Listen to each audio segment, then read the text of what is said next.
Aristóteles también creía que la Tierra era esférica porque la sombra de la Tierra, a causa del Sol, se reflejaba en la Luna. Pero este tema lo quiero dejar para el final, ya que no me quiero olvidar así nada más de Aristóteles, ya que considero que él es el iniciador de la creencia en la Tierra pelota. Además que detrás de lo que se conoce de este hombre hay un ocultismo místico, simbólico y numerológico que se mantiene hasta la actualidad. Este Aristóteles del 322 a.C.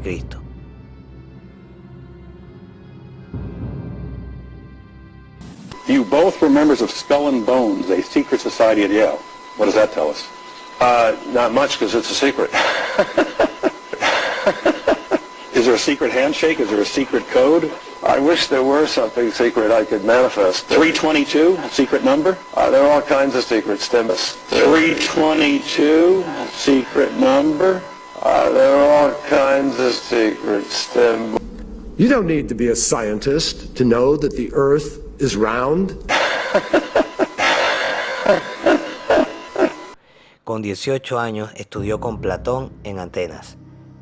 Fue llamado por Filipo de Macedonia para encargarse de la educación de su hijo, quien fuera Alejandro Magno, quien curiosamente en ese entonces tenía 13 años y que justamente Aristóteles fue su maestro durante 13 años, y que también fue cuando Euclides escribió sus 13 libros de los elementos síntesis de la geometría griega, que sirvió de modelo a las otras ciencias.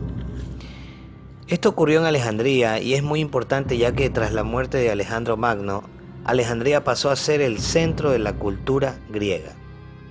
Y es precisamente en Alejandría donde el filósofo Eratóstenes realizaría un experimento para medir la circunferencia de la Tierra.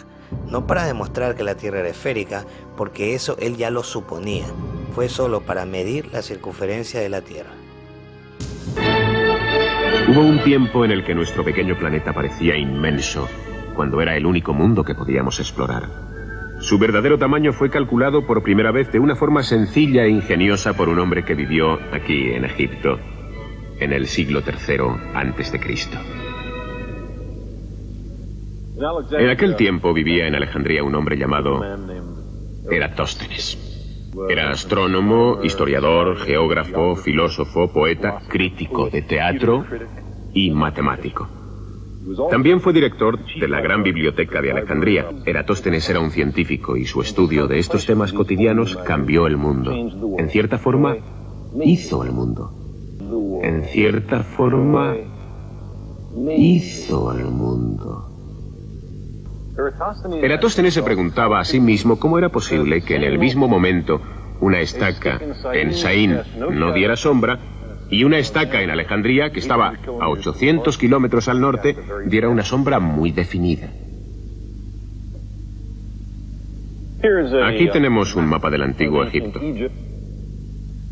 He colocado dos obeliscos, uno aquí en Alejandría y otro en Saín. Si en un momento dado ninguno de los dos diera sombra, ninguna sombra, sería perfectamente comprensible siempre que la Tierra fuera plana. Si la extensión de la sombra de Saín es la misma que la de Alejandría, también tendría sentido en una Tierra plana. Pero, ¿cómo es posible, se preguntaba Eratóstenes, que en el mismo instante no hubiera sombra alguna en Saín y sin embargo sí la hubiera en Alejandría? La única respuesta era que la superficie de la Tierra era curva. No solamente esto, sino que cuanto mayor era la curvatura, mayor era la diferencia en el tamaño de las sombras. El Sol está tan lejos que sus rayos se hacen paralelos cuando alcanzan la Tierra. El tamaño de la Tierra. Fue en Egipto en el año 235 a.C. donde nació una idea genial para medir por primera vez la circunferencia terrestre.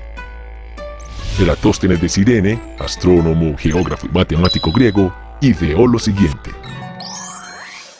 Sabiendo que el Sol, el día del solsticio de verano de ese año, se encontraba a mediodía en la máxima altura del cielo, era conocido para él que en la ciudad antigua de Siena, hoy conocida como Asuán, ubicada al sur de Alejandría, una columna vertical no proporcionaría sombra al recibir los rayos de luz emitidos por el Sol.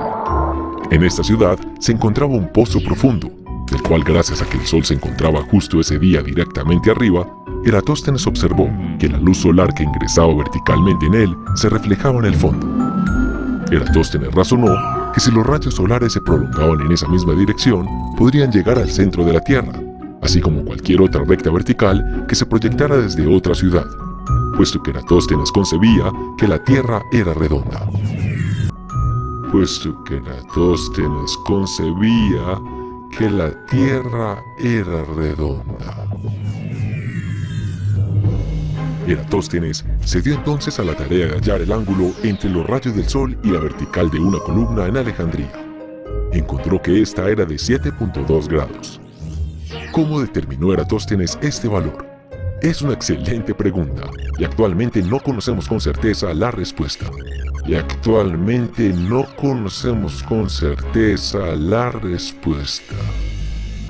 Hoy, entre los historiadores de las ciencias, hay dos teorías que gozan de gran aceptación.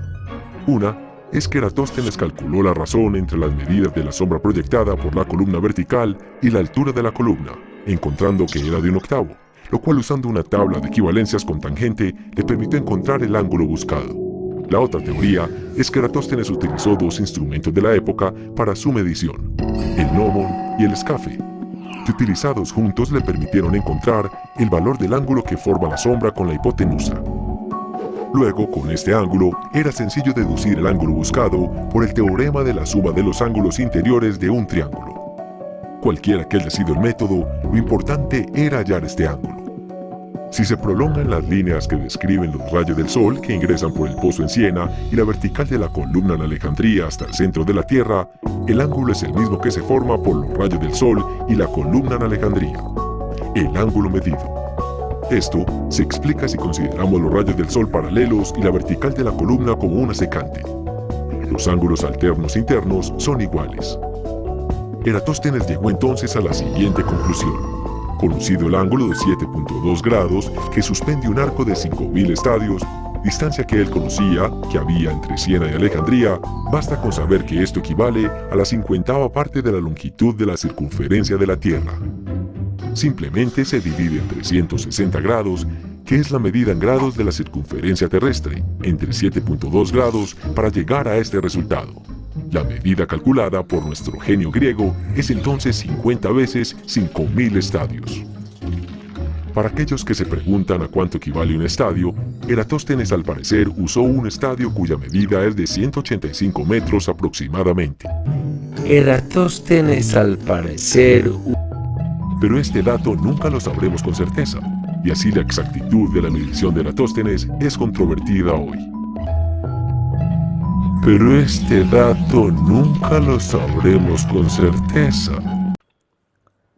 Lo que acabamos de ver es inconcebible. Es pseudociencia en todo su esplendor.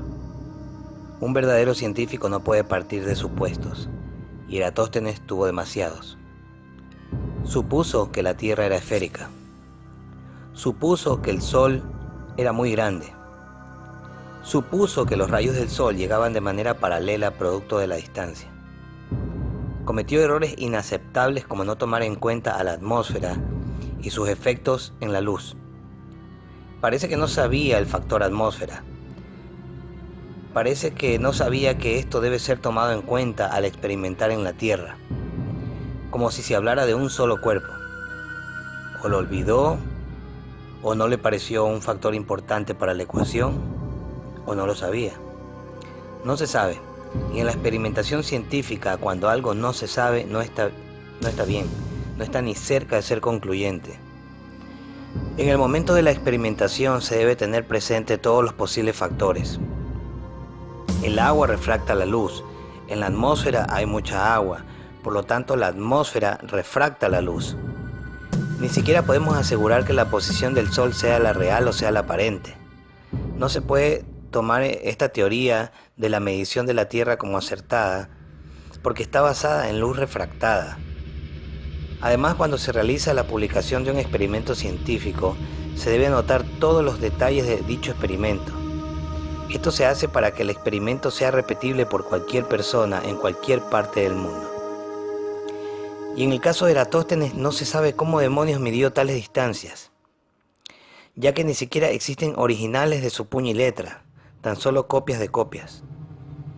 Además, llegó a la conclusión de que la superficie de la Tierra debería ser curva por los resultados de este mal llamado experimento, cuando también puede ser replicable en una superficie plana y con un Sol muchísimo más pequeño y cercano, tal como se percibe cada día, de cada semana, de cada mes, de cada año, de cada siglo y de cada milenio. Un Sol tan pequeño como la Luna, tal como lo sabían las civilizaciones antiguas, aquellas culturas que sí tenían conocimiento científico claro de las cosas, ya que con ese conocimiento se podía predecir acontecimientos o eventos como los eclipses, por ejemplo, que están basados en el ciclo de Saros, el mismo ciclo que usa la NASA para sus predicciones lunares, pero que les pertenece por excelencia a estas culturas antiguas. Y después de todo, no es para eso que hacemos ciencia, para predecir. ¿No les parece por lo bajo curioso que en la actualidad se use el conocimiento de los antiguos para estas predicciones y no el moderno con toda su fantástica tecnología?